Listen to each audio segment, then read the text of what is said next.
లక్షల మంది పోటీ పడ్డారు. ప్రిలిమినరీ ఎగ్జామ్ నుంచి మొదలుకుంటే గ్రూప్ 1 ఎగ్జామ్స్ కోసం సక్సెస్ కావడం కోసం లక్షల మంది కోరిక అది.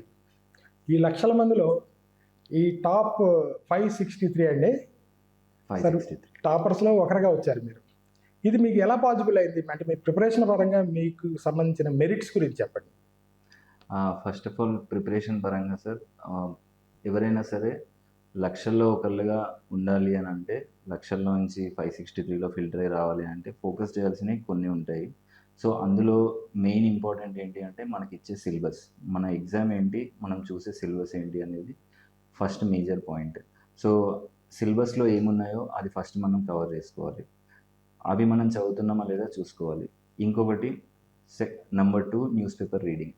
న్యూస్ పేపర్ రీడింగ్ ఎందుకు ఇంపార్టెంట్ అని అంటే, మనకి వచ్చే ప్రతి క్వశ్చన్లో ఏదో ఒక రకంగా సొసైటీని లింక్ చేసి, న్యూస్ పేపర్ని, కరెంట్ అఫైర్స్ని లింక్ చేసి ఉంటాయి. కాబట్టి మనం ఖచ్చితంగా న్యూస్ పేపర్ని ఫాలో అవ్వాలి. అది రెండో పాయింట్.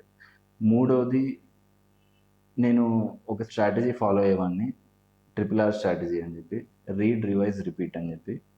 ఒకటే బుక్ని తీసుకునేవాడిని, ఒకటే బుక్ తీసుకుని ఎవ్రీ సబ్జెక్ట్కి, ఈచ్ సబ్జెక్ట్కి ఒకటే బుక్. ఆ బుక్నే ఒకసారి రీడ్ చేసి, రివైజ్ చేసి, మళ్ళీ దాన్నే రిపీట్ చేస్తూ ఉండేవాడిని. సో ఎక్కువ మంది చేసే తప్పేంటి అని అంటే, మల్టిపుల్ బుక్స్, మల్టిపుల్ సోర్సెస్ తీసుకోవడం ఎక్కువ మంది చేసే తప్పు. ఎవరో ఏదో చెప్పారు, ఈ బుక్ బాగుంది అని చెప్పి ఆ బుక్లోకి వెళ్ళడం, ఇంకో బుక్ బాగుంది అని ఇంకొకరు చెప్తే ఆ బుక్ చూడడం. ఇట్లా ఎవరికైనా సరే టైం కన్స్ట్రెయిన్ అనేది ఉంటుంది. సో ఒకే సబ్జెక్ట్ మీద ఎక్కువ ఫోకస్ చేయడం, ఇంకా వేరే సబ్జెక్ట్స్ని నెగ్లెక్ట్ చేయడం, ఎట్ ద సేమ్ టైం ఒకే సబ్జెక్ట్కి డిఫరెంట్ బుక్స్ చదవడం, ఇది మంచి పద్ధతి కాదు. సో ఈ థర్డ్ పాయింట్ ఏంటి, రీడ్, రివైజ్ అండ్ రిపీట్. ఇందులో భాగంగా మనం ఒకటే బుక్ తీసుకోవాలి, ఒకటే బుక్ని చదవాలి, దాన్నే రివైజ్ చేయాలి, మళ్ళీ అదే ఎట్ ద సేమ్ టైం ఆ రీడ్, రివైజ్ని మళ్ళీ రిపీట్ చేస్తూ ఉండాలి. ఆటోమేటిక్గా మనకి బ్రెయిన్లో అది బ్యాక్ ఆఫ్ ది మైండ్ మనకి ఫిక్స్ అయిపోతాయి. అలా నేను ప్రిపేర్ అయ్యాను. సాధారణంగా గ్రూప్ 1 సక్సెస్ కావాలంటే ప్రిపరేషన్కి ఎంత సమయం పడుతుంది అంటారు? ప్రిపరేషన్కి సమయం ఖచ్చితంగా పడుతుంది. మనం స్టార్టింగ్లో చదివేటప్పుడు ఏదైతే సిలబస్ ఉందో ఆ సిలబస్ మొత్తం కవర్ చేయడానికి ఖచ్చితంగా మనకు సమయం పడుతుంది, టైం పడుతుంది. ఆ టైంని మనము దాన్ని డివైడ్ చేసుకొని చిన్న టార్గెట్స్ పెట్టుకొని, ఈరోజు నేను ఇది కంప్లీట్ చేయాలి, ఈరోజు నేను ఇది కంప్లీట్ చేయాలి అని చిన్న టార్గెట్స్ పెట్టుకుంటూ పోతే ఖచ్చితంగా 6 to 8 months only syllabus complete చేయడానికే సరిపోతుంది. వన్స్ సిలబస్ కంప్లీట్ చేశాక మనం ఏదైతే 6 months మనం ప్రిపేర్ అయ్యామో, 6 to 8 months మనం ఏ బుక్స్ అయితే ఫాలో అయినామో, మళ్ళీ అదే బుక్స్తో వచ్చి మళ్ళీ ఏదైతే స్టాండర్డ్ సిలబస్ ఉంటుందో, స్టాండర్డ్ సిలబస్, ఆ సిలబస్లో కరెంట్ అఫైర్స్ని లింక్ చేసుకుంటూ, ఈ స్టాండర్డ్ సిలబస్ని ప్రిపేర్ అవ్వకుంటూ, మళ్ళీ రివైజ్ చేసుకుంటూ, దీన్నే రిపీట్ చేసుకుంటూ ఉన్నాను సార్ నేను.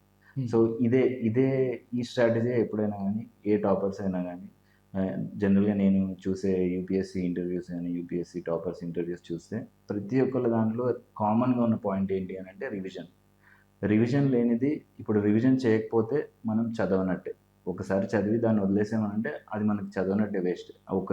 ఒక బుక్ని మనము ఒక నెల రోజులు చదివి దాని తర్వాత ఆ బుక్ని వదిలేసి ఇంకో బుక్ పట్టుకున్నామంటే ఆ బుక్ మనం నెల రోజులు చదివింది వేస్ట్.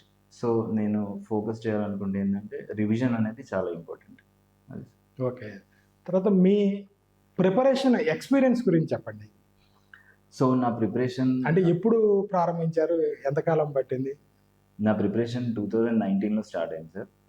సో 2019లో నేను స్టార్ట్ చేసినప్పుడు నేను నా ఓన్ మోటివేషన్తో స్టార్ట్ చేశాను. ఫస్ట్ ఆర్సిరెడ్డిలో జాయిన్ అవుదాం అనుకున్నాను, జూన్లో జాయిన్ అవుదాం అనుకున్నాను, కానీ జూన్లో అడ్మిషన్స్ లేవు అని అంటే, సో అక్టోబర్లో, నవంబర్లో స్టార్ట్ అవుతుంది అని అంటే, నేను జూన్ నుంచి అక్టోబర్ వరకు ఒక పాత్ని క్రియేట్ చేసుకున్నాను. సో ఇట్స్ లైక్ ఏం చదవాలి, నేను సిలబస్లో ఏముంది అనేది చూసుకున్నాను. దాని తర్వాత ఎప్పుడైతే క్లాసెస్ స్టార్ట్ అయ్యాయో, ఆ క్లాసెస్ స్టార్ట్ అయినప్పుడు క్లాసెస్ అన్నీ ఫాలో అవ్వడము, దాన్నే రివైజ్ చేయడము స్టార్ట్ చేశాను.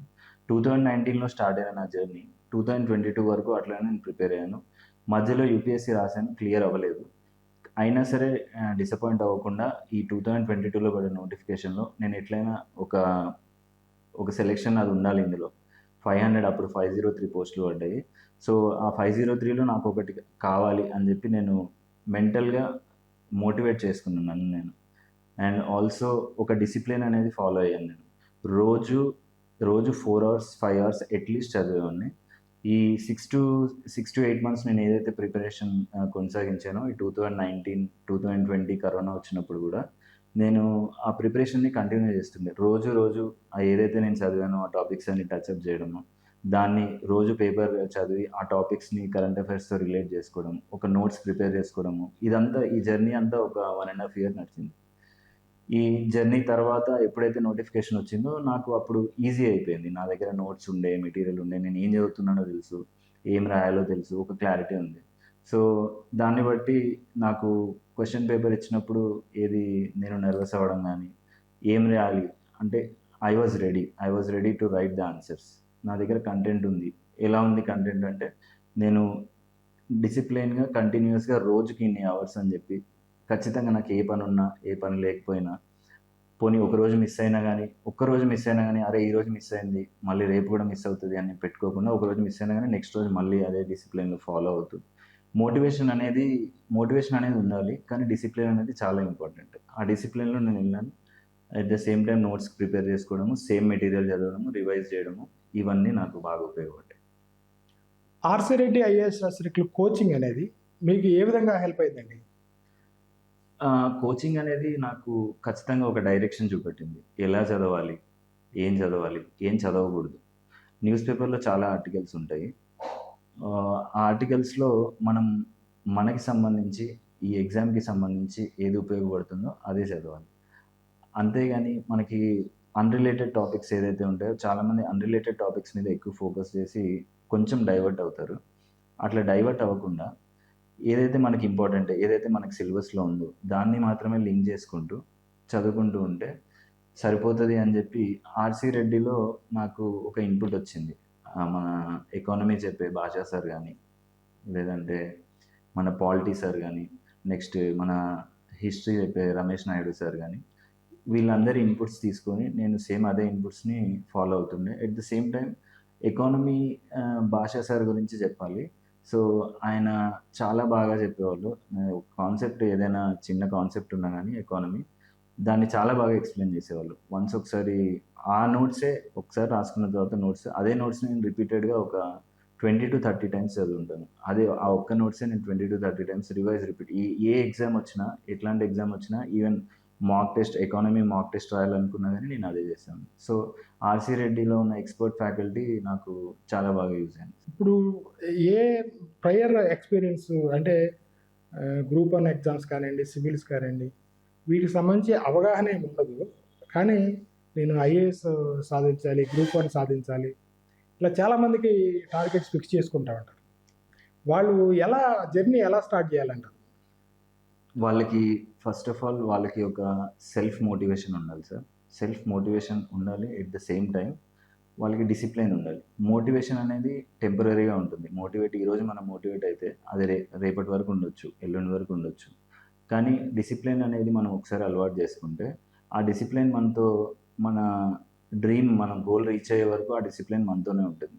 ఆ డిసిప్లైన్లో మనము ఎంతసేపు చదువుతున్నాము, లేదంటే ఎంత టైం పెడుతున్నాము, ఎంత కష్టపడుతున్నాము అనేది మనకు అర్థమవుతుంది. ఒక్కసారి డిసిప్లిన్లో పడిన తర్వాత ఆటోమేటిక్గా మన గోల్ రీచ్ అయ్యేంత వరకు మనం వెళ్తుంటాం. అదే మోటివేషన్ అయితే ఎవరో పక్కనోడు వచ్చి డిమోటివేట్ చేయొచ్చు. కానీ మనం ఒకసారి డిసిప్లిన్ బాడీకి అలవాటు అయితే ఇంకా ఆ డిసిప్లిన్లోనే మన గోల్ రీచ్ అయ్యేంత వరకు వెళ్ళిపోతాం తప్ప ఎట్లాంటి డైవర్షన్స్ ఇట్లాంటివి ఏమీ ఉండవు. ఇప్పుడు పరీక్ష ప్రిలిమినరీ స్థాయిలోనే 2 సార్లు క్యాన్సిల్ అయింది, తర్వాత వాయిదాలు పడింది, తర్వాత కోర్టు జడ్జిమెంట్తో సింగిల్ జడ్జి జడ్జిమెంట్లో క్యాన్సిల్ అవ్వటం కూడా జరిగింది. ఈ రకరకాల ఇవన్నీ నెగిటివ్ ఎక్స్పీరియన్సెస్. ఒక విద్యార్థికి సక్సెస్ కావాలని ఎంతో ఆశగా ఎదురు చూసే మీలాంటి విద్యార్థులకి ఇవన్నీ కూడా నెగిటివ్ ఎక్స్పీరియన్సెస్. ఈ సందర్భాల్లో మిమ్మల్ని మీరు ఎలా కాన్ఫిడెంట్గా ముందుకు తీసుకెళ్ళారు? ఫస్ట్ అప్పుడు మెయిన్స్ ఫస్ట్ టైం 2024లో సార్. 2024లో మెయిన్స్ జరిగాయి. ఫస్ట్ టూ టైమ్స్ 22లో ప్రిలిమ్స్ క్యాన్సిల్ అయింది. ఎట్ ద సేమ్ టైం మళ్ళీ 23లో జరిగింది, అది కూడా క్యాన్సిల్ అయింది. కానీ ఎప్పుడు క్యాన్సిల్ అయినా కానీ, ఎప్పుడు పెట్టినా కానీ ఇప్పుడు క్యాన్సిల్ అయింది. కానీ దాని తర్వాత ఎగ్జామ్ అయితే కండక్ట్ చేస్తారు. ఎప్పుడు కండక్ట్ చేసినా కానీ రాయడానికి నేను రెడీగా ఉన్నాను. ప్రిలిమ్స్ పెట్టినా, మెయిన్స్ పెట్టినా నేను రాయడానికి రెడీగా ఉన్నాను. నా మెంటల్ స్టేట్ అంతే ఉండేది. ప్రిలిమ్స్ కానీ నెక్స్ట్ ప్రిలిమ్స్ అయిపోయిన తర్వాత 2024 జూన్లో ప్రిలిమ్స్ అయిపోయిన తర్వాత 2024 అక్టోబర్లో మెయిన్స్ అప్పుడు కూడా మళ్ళీ పోస్ట్పోన్ చేయాలి అని చెప్పి కొంచెం నడిచింది. అప్పుడు కూడా నేను మెంటల్గా ప్రిపేర్ అయిపోయి ఉన్నాను. ఫిజికల్గా కూడా మాక్ టెస్ట్లు రాసి ఇవన్నీ రాసి నేను ఆన్సర్ రాయడానికి ప్రిపేర్ అయి ఉన్నాను. సో ఇదంతా అయిపోయిన తర్వాత రిజల్ట్ వచ్చిన తర్వాత ఎప్పుడైతే ఈ కోర్ట్ కేసులు అని చెప్పి పోస్ట్పోన్ అవ్వడం స్టార్ట్ అయిందో అప్పుడు నాకు మెంటల్ ట్రామా ఉండింది. కానీ ఒక స్టేజ్లో నేను ఏమనుకున్నానంటే పోనీ ఇది ఒకసారి క్యాన్సిల్ అయినా కానీ మళ్ళీ నోటిఫికేషన్ ఎట్లయినా వస్తుంది, మళ్ళీ నేను రాసి నేను ఇది తెచ్చుకోగలను జాబ్. 563లో ఆల్రెడీ నాకు ర్యాంక్ వచ్చింది, నేను ఏదైతే డిసిప్లిన్ ఫాలో అయ్యానో అది వర్కౌట్ అయింది కాబట్టి నేను మళ్ళీ ఎగ్జామ్ పెట్టినా మళ్ళీ రాయగలను అని చెప్పి నాకు కాన్ఫిడెన్స్ వచ్చింది సార్. అట్లా నేను మోటివేట్ చేసుకొని ఉన్నాను. సబ్జెక్ట్ వైజ్గా ఎలా ప్రిపేర్ అయ్యారు? 6 పేపర్స్ కదండి మెయిన్స్లో. పేపర్ వైజ్గా కానీ సబ్జెక్ట్ వైజ్గా కానీ ఎట్లా ప్రిపేర్ అయ్యారు? ఆ వివరాలు చెప్పండి. ఇప్పుడు ఈ తెలంగాణ పేపర్లో Telangana movement and state formation paper అది ఎక్కువ శాతం స్టాటిక్గా ఉంటుంది. ఆ స్టాటిక్గా ఉన్న పేపర్లో మనం ఇంకా అందులో చేసేదేమి ఉండదు, ఉన్నదాన్నే రిపీటెడ్గా చదవాలి. నేను తెలుగు అకాడమీ బుక్ తీసుకున్నాను. తెలుగు అకాడమీ బుక్నే రిపీటెడ్గా ఒక 10 నుంచి 20 సార్లు చదువుంటాను. మాక్ టెస్ట్లు రాసినప్పుడు కానీ ఎప్పుడైనా కానీ దాన్ని చాలాసార్లు చదివాను. ఎకానమీకి వచ్చేసరికి ఎకానమీ మన క్లాస్లో ఏదైతే చెప్తారో అది బాగా అర్థం చేసుకోవడం ఇంపార్టెంట్. ఎందుకంటే డిఫరెంట్ బుక్స్లో డిఫరెంట్ అనాలిసిస్ ఉంటుంది ఎకానమీది. సో మనం ఎక్కువ డైరెక్షన్స్ చూస్తే ఎకానమీ ఎక్కువ కన్ఫ్యూజన్ క్రియేట్ అవుతుంది. సో ఏదైనా ఒక ట్రస్టెడ్ ప్రొఫెషనల్ లెక్చరర్స్ని తీసుకొని, like I trusted in Pasha sir, RC రెడ్డిలో పాషా సార్ చాలా బాగా చెప్పారు. ఆయన గైడెన్స్లో నేను ఎకానమీ ఒక నోట్స్ రాసుకొని అదే నోట్స్ని నేను రివైజ్ చేస్తూ ఉండేవాడిని. ఎట్ ద సేమ్ టైం దాన్ని న్యూస్ పేపర్తో లింక్ చేసుకుంటూ ఉండేవాడిని. ఎకానమీ అండ్ పాలిటీ న్యూస్ పేపర్తో లింక్ చేసుకుంటే న్యూస్ పేపర్లో మనం చదివినప్పుడు మన నోట్స్లో చదివింది ఎప్పుడైతే రిపీట్ అవుతుందో ఆటోమేటిక్గా మనకి ఒక కాన్ఫిడెన్స్ వస్తుంది. So it's like a dots connection. మనం కనెక్ట్ చేసుకుంటూ చదువుకుంటూ ఉండాలి, ఎకానమీ అయినా కానీ పాలిటీ అయినా కానీ. ఇంకా జాగ్రఫీ విషయానికి వస్తే జాగ్రఫీ కూడా స్టాటిక్ సిలబస్ ఉంటుంది ఎక్కువ. జాగ్రఫీలో ఎక్కువ డైనమిక్ సిలబస్, 1-2 క్వశ్చన్స్ వచ్చినా కానీ స్టాటిక్ సిలబసే ఎక్కువ ఉంటుంది. సో స్టాటిక్ సిలబస్లో ఎన్సీఆర్టీకి సంబంధించిన బుక్స్, క్లాస్ 11 క్లాస్ 12కి సంబంధించి ఎన్సీఆర్టీకి సంబంధించిన బుక్స్ని ఫాలో అయ్యాను.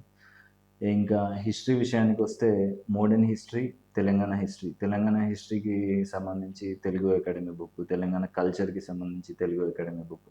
సో అన్నీ నేను మ్యాక్సిమం తెలుగు అకాడమీ బుక్స్ తీసుకొని నేను నా ఓన్ నోట్స్ ప్రిపేర్ చేసుకున్నాను. ఓన్ నోట్స్ ప్రిపేర్ చేసుకోవడం అనేది చాలా ఇంపార్టెంట్.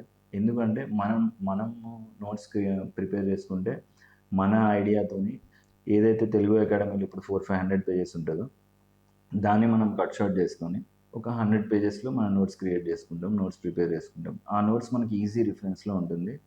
మన ప్రతి మాక్ టెస్ట్ ముందు కానీ లేదంటే మెయిన్ టెస్ట్ అప్పుడు కానీ మనం రాయడానికి ఈజీ ఉంటుంది, ప్రిపేర్ అవ్వడానికి ఈజీ ఉంటుంది. అందులో నుంచి పాయింట్స్ మనం రాసుకుంటే ఆటోమేటిక్గా మనకి చాలా తొందరగా గుర్తు రావడం జరుగుతుంది.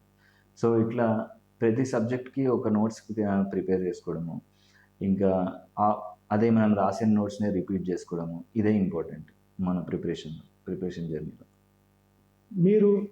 మీతో పాటు సక్సెస్ అయిన వాళ్ళని చాలామందిని గమనించి ఉంటారు. మీ అబ్జర్వేషన్లో గ్రూప్ 1 ఎగ్జామ్స్లో సక్సెస్ అయ్యేవాళ్ళు ఎలాంటి క్వాలిటీస్, ఎలా ప్రిపేర్ అయ్యేవాళ్ళు సక్సెస్ అవుతున్నారంటారు?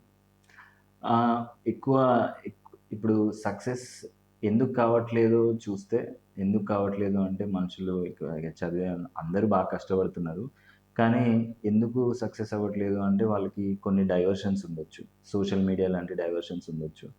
ఇంకొకటి ఎక్కువ వీడియోస్ చూడడం, తక్కువ చదవడం. వీడియో చూస్తే అయిపోతుంది, ఒక సబ్జెక్ట్కి సంబంధించి వీడియో చూస్తే అయిపోతుంది అనుకుంటారు, కానీ అది చూసి మనం దాన్ని అనాలిసిస్ చేసుకొని దానికి సంబంధించి నోట్స్ ప్రిపేర్ చేసుకొని దానిలో నుంచి వచ్చిన క్వశ్చన్కి ఆన్సర్ రాసేలాగా ప్రిపేర్ అవ్వరు. నేను ఎక్కువ ర్యాంకర్స్ని అబ్జర్వ్ చేసిన దాంట్లో వాళ్ళకి ఈ మోటివేషన్ కంటే డిసిప్లిన్ ఎక్కువ ఉంది. వాళ్ళు కొన్ని రోజులు నేను ఈ సోషల్ మీడియాకి దూరంగా ఉంటాను అని చెప్పి వాళ్ళు టోటల్గా సోషల్ మీడియాకి అన్ని రోజులు దూరంగా ఉండడం, కొన్ని రోజులు నేను దీని మీదే ఫోకస్ చేస్తాను అని చెప్పి ఫోకస్డ్గా ఉండడం.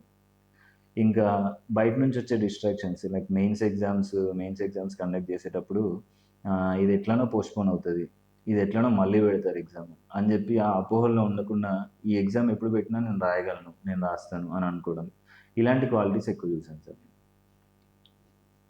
ఎగ్జాము ఈ పోస్ట్ పోన్ అయినప్పుడు కానీ లేకపోతే రద్దు అయినప్పుడు కానీ మానసికంగా కొంచెం అప్ అండ్ డౌన్స్ ఉంటాయి కదండి. ఆ. వాటికి అతీతంగా మీరు ఎలా బ్యాలెన్స్ చేయగలిగారు మీ మైండ్ని? అదే సార్, మైండ్లో నేను ఒకటే అనుకున్నాను, ఇప్పుడు పోస్ట్పోన్ అయినా ఇప్పుడు రద్దు అయినా కానీ ఎప్పుడు పెట్టినా కానీ నేను రెడీగా ఉన్నాను. నాకు ఈ కాన్ఫిడెన్స్ ఎలా వచ్చింది అంటే ప్రిపరేషన్ వల్ల వచ్చింది. వన్స్ ప్రిపేర్ అయ్యి మన బ్రెయిన్లో నేను ఎప్పుడు పెట్టినా రాయగలుగుతాను, నేను ఎప్పుడు పెట్టినా ఓకే. అక్కడ బయట ఏం జరుగుతుంది, ఎవరు అంటే రాయలేని వాళ్ళు కానీ లేదంటే రాయకుండా కొంచెము దీన్ని పోస్ట్పోన్ చేయాలి, అది చేయాలి, ఇది చేయాలి అని చెప్పేవాళ్ళు కానీ, వీళ్ళందరూ ఎన్ని మాటలు చెప్పినా కానీ ఒకసారి ప్రిపేర్ అయిపోయి మన బ్రెయిన్లో సిలబస్ అంతా ఉంది, ఏం రాయాలో తెలుసు, ఇదంతా కాన్ఫిడెన్స్ వచ్చినప్పుడు ఆ మెంటల్ ట్రామా ఎట్లయినా ఉంటుంది. ఇప్పుడు పోతే మళ్ళీ ఎప్పుడు వస్తుందో నోటిఫికేషన్, లేదంటే ఇది క్యాన్సిల్ అయితే మళ్ళీ ఎట్లా రాయాలి, ఈ ప్రెషర్ ఎట్లయినా ఉంటుంది. కానీ ఒక నోట్స్ రాసుకొని ఇవన్నీ ప్రిపేర్ చేసుకొని పెట్టుకోవడం వల్ల నేను దీన్ని ఓవర్కమ్ చేయగలిగాను సార్. నా దగ్గర నోట్స్ ఉండేది, నేను రివైజ్ చేసుకోగలను. ఫస్ట్ టైం చదివినప్పుడు ఒక బుక్ కానీ ఫస్ట్ టైం చదివినప్పుడు 15 days పడుతుంది. అదే మనం దాన్ని నోట్స్ కింద ప్రిపేర్ చేసుకోవడానికి ఇంకొక 15 days పట్టవచ్చు. దాని తర్వాత ఒకసారి దాన్ని చదవడం స్టార్ట్ చేస్తే ఫస్ట్ టైం చదవడానికి 4 days పడుతుంది. నెక్స్ట్ టైం చదివితే అది ఒక్క రోజులో మనం కంప్లీట్ చేసేస్తాం, అందులో కంటెంట్స్ ఏమున్నాయి ఏంటి. అట్లాంటి కాన్ఫిడెన్స్ నాకు వచ్చింది. ఎందుకు వచ్చింది అని అంటే నేను నోట్స్ ప్రిపేర్ చేసుకొని పెట్టుకున్నాను, ఎప్పుడు ఎగ్జామ్ వచ్చినా రాయడానికి రెడీగా ఉన్నాను అన్న కాన్ఫిడెన్స్ నాకు వచ్చింది. అట్లా ఓవర్కమ్ చేశాను సార్. ఓకే.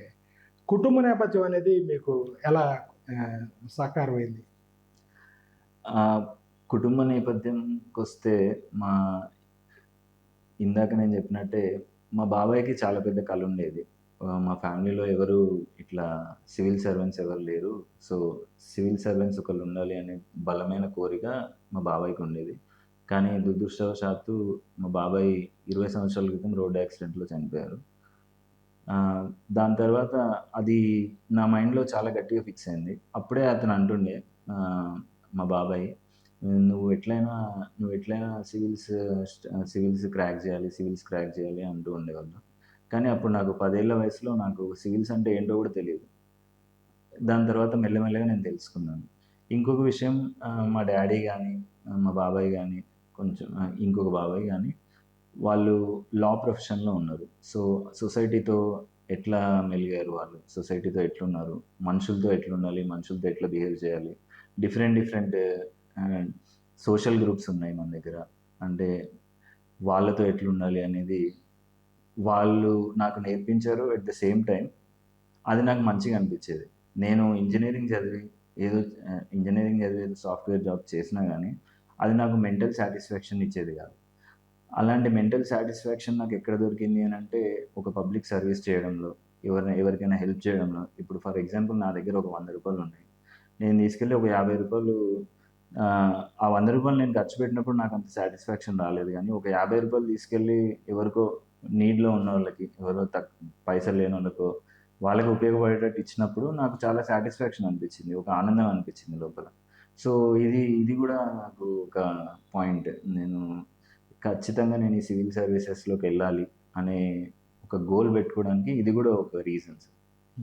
ప్రిపరేషన్లో ఎక్కువ బుక్స్ చదవకూడదు అన్నారు, సబ్జెక్ట్కి ఒక బుక్కే చదివాను అన్నారు. ఇది ఎలా సాధ్యమండి? సిలబస్ అంతా ఒక బుక్లో కవర్ అయ్యేవి, ఒక తక్కువ బుక్సే ఉంటాయేమో కదా. ఇప్పుడున్న మార్కెట్లో సిలబస్ మొత్తం కవర్ అయ్యేటట్టు చాలా బుక్స్ ఉన్నాయి కాబట్టి మనము ఒక బుక్ని పిక్ చేసుకొని దేనికైనా సరే మనకున్న సిలబస్లో ఎన్సీఆర్టీ అయినా తెలుగు అకాడమీ అయినా ఈ రెండిట్లో కవర్ అయిపోతుంది మొత్తం సిలబస్. సో 2 బుక్స్ తీసుకొని మన ఓన్ నోట్స్ ప్రిపేర్ చేసుకోవడం అనేది చాలా ఇంపార్టెంట్.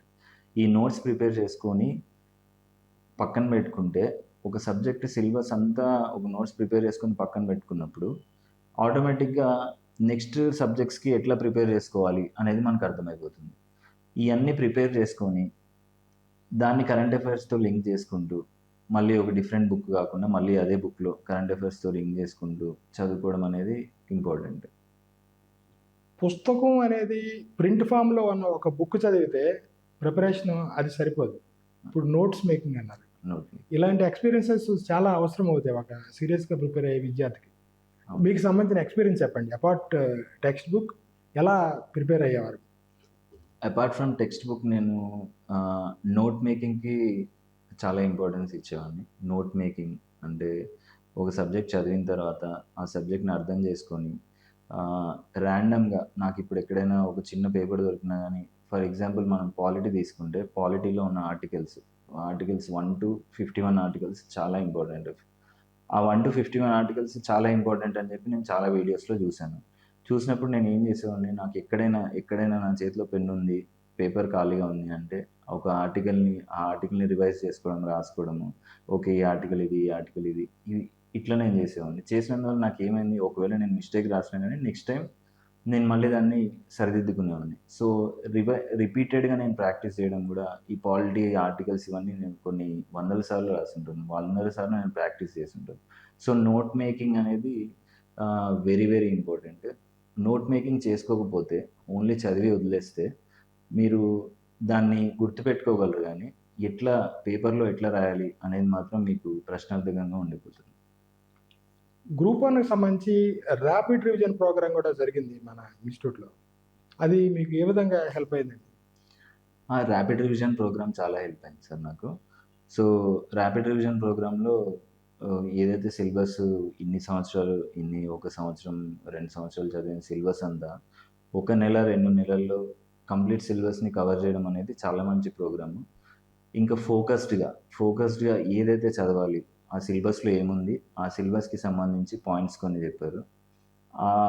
ఆ పాయింట్స్కి సంబంధించి ప్రిపరేషను, అండ్ దెన్ దానికి సంబంధించి క్వశ్చన్ వస్తే ఏదైతే పాయింట్స్ రాయాలో చాలా క్లియర్గా ఉండడం వల్ల, ఈ ర్యాపిడ్ రివిజన్ ప్రోగ్రామ్ కూడా క్లియర్గా only focused on the syllabus ఉండడం వల్ల నాకు ఈజీ అయిపోయింది ప్రిపరేషన్. లాస్ట్ మినిట్ ప్రిపరేషన్ అనేది చాలా ఈజీ అయిపోయింది. ఒక బుక్ని మనం 300 పేజెస్ బుక్, లేదంటే మనం ప్రిపేర్ చేసుకున్న 100 పేజెస్ బుక్ని కూడా ఇంకా కట్ షార్ట్ చేసి 50 పేజెస్లో వచ్చినప్పుడు ఆటోమేటిక్గా నాకు టైం కన్జంప్షన్ అనేది తగ్గిపోయింది. తక్కువ టైంలో నేను ఎక్కువ రివైజ్ చేసుకోగలిగాను. అట్లా నాకు ర్యాపిడ్ రివిజన్ అనేది బాగా చదవటం, బాగా అర్థం చేసుకోవటం ఇది ఒక ఎత్తు, బాగా రాయడం అనేది మరొక అంశం. ఈ 2 అంశాల్లోనూ పరిణతి సాధించే వాళ్ళే సక్సెస్ అవుతారు. ఈ విషయంలో మీ అనుభవం చెప్పండి. ఖచ్చితంగా ఇప్పుడు మనము అందరు రాసే వాళ్ళందరి దగ్గర కంటెంట్ ఉంటుంది. అక్కడ మెయిన్స్ ఎగ్జామ్ రాసే ప్రతి ఒక్కళ్ళ దగ్గర కంటెంట్ ఉంటుంది. కానీ ఆ కంటెంట్ని మనం వితిన్ ద టైం ఎట్లా ప్లేస్ చేయాలి, దాన్ని పేపర్ మీద వితిన్ ద టైం ప్లేస్ చేయాలి. ఎట్ ద సేమ్ టైం చిన్న విషయాలు ఉంటాయి. లైక్ ఇప్పుడు ఒక క్వశ్చన్ నెంబర్ అక్కడ ఇస్తారు. ఇప్పుడు క్వశ్చన్ నెంబర్ దగ్గర ఆ క్వశ్చన్కి ఆన్సరే రాయాలి. ఇట్లాంటి చిన్న మైన్యూట్ థింగ్స్ మీద కూడా మనం కాన్సన్ట్రేట్ చేయాలి. ఎట్ ద సేమ్ టైం ఈ ప్రాక్టీస్ అనేది చాలా ఇంపార్టెంట్. మనం మాక్ టెస్ట్లు రాయడం కానీ, లేదంటే మన ఓన్గా ఒక క్వశ్చన్ తీసుకొని ఆ క్వశ్చన్కి 10 minutes లోపల ఆన్సర్ రాయాలి. 10 minutes లోపల విదిన్ 200 words ఆన్సర్ రాయడం ప్రాక్టీస్ చేయాలి. ఖచ్చితంగా మాక్ టెస్ట్ రాయాలి, లేదంటే ఖచ్చితంగా ఎక్కడ జాయిన్ అయ్యి మాక్ టెస్ట్లు తీసుకుంటేనే అవుతుంది అన్న విషయం కాకుండా 10 నిమిషాలు పెట్టుకొని ఒక క్వశ్చన్ తీసుకొని ఇంకా చూడకుండా స్టార్ట్ చేసేయాలి ఆన్సర్ రాయడం. ఇది స్టార్టింగ్లో చాలామందికి నా దగ్గర ఏం కంటెంట్ లేదు కదా, నేను ఎట్లా రాయాలి, ఆన్సర్ ఎట్లా రాయాలి అని చెప్పి ఆలోచిస్తుంటారు. కానీ ఫస్ట్ మనం స్టార్ట్ చేస్తే ఆ ఆన్సర్ స్ట్రక్చర్ అనేది ఫామ్ అవుతుంది. ఒక స్ట్రక్చర్ ఉండాలి దానికి. ఫస్ట్ ఇంట్రొడక్షన్, బాడీ, కన్క్లూజన్, ఇవన్నీ ఎప్పుడు అలవాటు అవుతాయి అంటే ప్రాక్టీస్ వల్లనే అలవాటు అవుతాయి. ఎంత చదివారు అనేది ఇంపార్టెంట్ కాదు, మనము మెయిన్స్ ఎగ్జామ్లో ఎంత రీప్రొడ్యూస్ చేసాం అనేది ఇంపార్టెంట్. ఈ రీప్రొడ్యూస్ చేయడానికి మనకి బాగా ఉపయోగపడేది ఏంటి అని అంటే రివిజన్ మనం మల్టిపుల్ టైమ్స్ రివిజన్ చేసినప్పుడు ఆటోమేటిక్గా పాయింట్స్ అనేది మ్యాక్సిమం మనం 200 words అంటే ఎంత రాస్తే ఒక 15 points రాస్తాం, 10 to 15 points, 15 to 20 points రాస్తాం. ఈ 20 points కూడా మనకి రివిజన్ వల్ల, ప్రాక్టీస్ వల్లనే సాధ్యమవుతుంది. సో ఇదంతా ఒక ఇంటిగ్రల్ పార్ట్. సో ప్రాక్టీస్, చదవడము, నోట్ మేకింగ్ అండ్ ప్రాక్టీస్, ఇది ఒక ఇంటిగ్రల్. అన్నిటినీ కలిపి మనము ప్రాపర్గా చేస్తేనే దీంట్లో సక్సెస్ వస్తుంది. చాలామంది విద్యార్థులు నోటిఫికేషన్ వచ్చాక చదువు మొదలెడదాం అంటారు. దాని మీద మీ అభిప్రాయం ఏంటి? నోటిఫికేషన్ వచ్చిన తర్వాత మన ఎగ్జామ్కి 2-3 నెలలు కూడా ఉండదు, హార్డ్లీ ఉంటే ఒక 4-5 నెలలు ఉంటుంది. కానీ నోటిఫికేషన్ వచ్చిన తర్వాత సిలబస్లో ఉన్నది మొత్తం చదవాలి అంటే సిలబస్లో ఉన్న మొత్తం టాపిక్స్ కవర్ చేయడానికి మనకి 8-9 నెలలు పడుతుంది.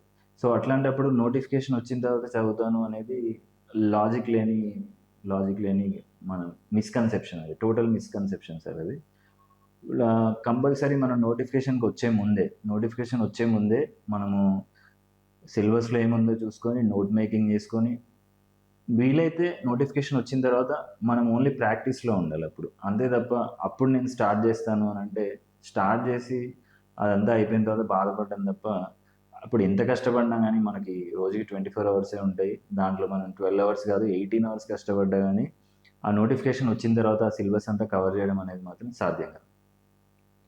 గ్రూప్ 1కి ప్రిపేర్ అయ్యే స్టూడెంట్స్కి మీ సలహాలు?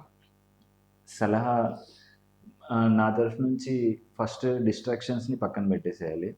డిస్ట్రాక్షన్స్ అంటే ఈ social media distractions, first point social media డిస్ట్రాక్షన్స్ని పక్కన పెట్టేసేయాలి. ఇంకా డీమోటివేటెడ్ గ్రూప్స్ ఉంటాయి, కొంచెం డీమోటివేషన్ ఎక్కువ ఉంటుంది వాళ్ళలో. మనం ఏం చదువుతాం లేరా, అదంతా పెద్దది, అదంతా సిలబస్ అవుతుందా, అదంతా అవ్వదు, అది మనతో అవ్వదు, ఇంకేదైనా చిన్నది చూసుకుందాం, ఇట్లా డీమోటివేషన్తో ఉండదు. మనకి ఎప్పుడు ఆల్ ద టైమ్ మోటివేషన్ మనకి ఉండే గ్రూప్తోనే మనం ఉండాలి, అంటే పాజిటివ్ వైబ్స్ ఉన్న గ్రూప్తో ఉండాలి. అండ్ నెక్స్ట్ డిసిప్లిన్ అనేది బాగా అలవాటు చేసుకోవాలి. రోజు ఒక పనిని రిపీటెడ్గా చేయడం అనేది అలవాటు చేసుకోవాలి. ఇది చాలామంది సక్సెస్ అయిన వాళ్ళలో అందరిలో నేను కామన్గా అబ్జర్వ్ చేసింది ఏంటి అని అంటే, ఇప్పుడు మనము అందరం విరాట్ కోహ్లీ అంటుంటాం, కానీ ఆయన ఎంత డిసిప్లిన్గా ఉన్నాడో అనేది కొన్ని వీడియోస్లోనే మనం చూస్తూ ఉంటాం. కొన్నిసార్లే మనం అది అబ్జర్వ్ చేస్తుంటాం, విని వదిలేస్తాం. కానీ మెయిన్ ఇంపార్టెంట్ ఏంటి అని అంటే డిసిప్లిన్. మోటివేషన్ అనేది టెంపరీగా ఉంటుంది, డిసిప్లిన్ అనేది పర్మనెంట్గా ఉంటుంది. ఒక్కసారి డిసిప్లిన్ అనేది అలవాటు అయితే అది మిమ్మల్ని మీ గోల్ వైపు నడిపిస్తుంది తప్ప ఈ డిస్ట్రాక్షన్స్ కానీ ఇంకా ఈ నెగిటివిటీని పక్కన పెట్టేసి ఫోకస్ ఆన్ యువర్ గోల్, అంతే. గోల్ మీద ఫోకస్ ఉండాలి. At the same time spend చేయాలి, మన సిలబస్ కవర్ చేయడానికి టైం స్పెండ్ చేయాలి, నెగిటివిటీని దూరం పెట్టాలి, డిసిప్లైన్డ్గా చదువుకోవాలి. అండ్ నోట్ మేకింగ్ చేసుకోవాలి. ఒకటే బుక్ని చదవాలి, ఒక్కొక్క సబ్జెక్ట్కి ఒకటే బుక్ని చదవాలి. ఎక్కువ బుక్లు అస్సలు ఏ టాపర్ కానీ లేదంటే ఏ యూపీఎస్సీ టాపర్ అయినా ఎవరైనా సరే సజెస్ట్ చేసేది ఒకటే బుక్ చదవమని. ఒక సబ్జెక్ట్కి ఒకటే బుక్ చదవాలి. అండ్ నేను ఇందాక చెప్పినట్టు రీడ్, రివైజ్, రిపీట్, ఈ ఫార్ములా మాత్రం ఎప్పుడైనా గుర్తుపెట్టుకోవాలి. ఒకదాన్ని చదవాలి, దాన్ని రివైజ్ చేసుకోవాలి. ఎందుకంటే ఫస్ట్ చదివినప్పుడు జస్ట్ అర్థమవుతుంది, రివైజ్ చేసినప్పుడు గుర్తుంటుంది, దాని తర్వాత మళ్ళీ రిపీట్ చేసినప్పుడు అప్పుడు మీకు రీప్రొడ్యూస్ చేసే పవర్ వస్తుంది. ఇట్లా మీరు రివైజ్ చేసుకొని రిపీట్ చేయాలి, దాన్నే మల్టిపుల్ టైమ్స్ చదువుకోవాలి. అదే ఒక గ్రేట్, అంటే అది ఒక unique and best practice. Read, revise, repeat అనేది యూనిక్ అండ్ బెస్ట్ ప్రాక్టీస్. అది ఎప్పుడు ఫాలో అవ్వాలి. అంతేగాని డైవర్ట్ అయ్యి డిఫరెంట్ బుక్స్ తీసుకోవడము, ఒక్కొక్క సబ్జెక్ట్కి 10 బుక్కులు చదవడము, లేదంటే ఒకటే డైరెక్షన్లో ఒకటే సబ్జెక్ట్ చదువుకుంటూ పోవడము, ఇట్లా చేయకూడదు. Okay. At the same time current అఫైర్స్ని నెగ్లెక్ట్ చేయకుండా రోజు న్యూస్ పేపర్ చదవాలి. లేదంటే రోజు న్యూస్ పేపర్ చదవడం సాధ్యపడలేదు, అప్పుడు మనము ఒక మంత్లీ మ్యాగజైన్ తీసుకొని ఆ మంత్లీ మ్యాగజైన్ని కూడా మల్టిపుల్ టైమ్స్ చదవాలి. ఒక్కసారి చదివేసి అయిపోయింది, ఇందులో ఉన్నాయని నాకు అర్థమైపోయినాయి అని అంటే కుదరదు. అది కూడా మన స్టాండర్డ్ బుక్ చదివినట్టే దాన్ని కూడా మల్టిపుల్ టైమ్స్ చదివి ప్రతి పేజ్లో ఏముంది, ఈ పేజ్లో ఏముంది, ఓకే, దాంట్లో ఉన్న కంటెంట్ నా స్టాండర్డ్ కంటెంట్కి ఎట్లా యూజ్ అవుతుంది, నేను దాన్ని ఎట్లా రీప్రొడ్యూస్ చేసుకోగలను, దీనికి సంబంధించి క్వశ్చన్ ఎట్లా వస్తుంది, మన క్వశ్చన్స్ కూడా మనమే ఫ్రేమ్ చేసుకోవాలి. ఆ ప్రాక్టీస్ కూడా చాలా మంచిది. మనం ఒక కంటెంట్ చదివినప్పుడు ఈ కంటెంట్లో నుంచి క్వశ్చన్ ఎట్లా రావచ్చు, ఆ ఐడియా కూడా అంటే మన బ్రెయిన్ స్ట్రామింగ్ అట్లా కూడా చేసుకుంటే అది ఎగ్జామ్లో చాలా ఉపయోగపడుతుంది. క్వశ్చన్ చూసినప్పుడు ఆల్రెడీ నేను ఈ క్వశ్చన్ ఫ్రేమ్ చేసేసుకున్నాను ఆల్రెడీ అని చెప్పి వెంటనే పెన్ వెళ్ళిపోతుంటుంది, స్టార్ట్ అయిపోతుంది. సో దట్స్ హౌ అది చాలా ఉపయోగపడుతుంది. ఓకే, చాలా సంతోషం అండి. ఫైనల్గా ఆర్సీ రెడ్డి ఐఏఎస్ సర్కిల్ తరఫున మీకు మరోసారి ధన్యవాదాలు తెలియజేస్తున్నాం. Thank you sir.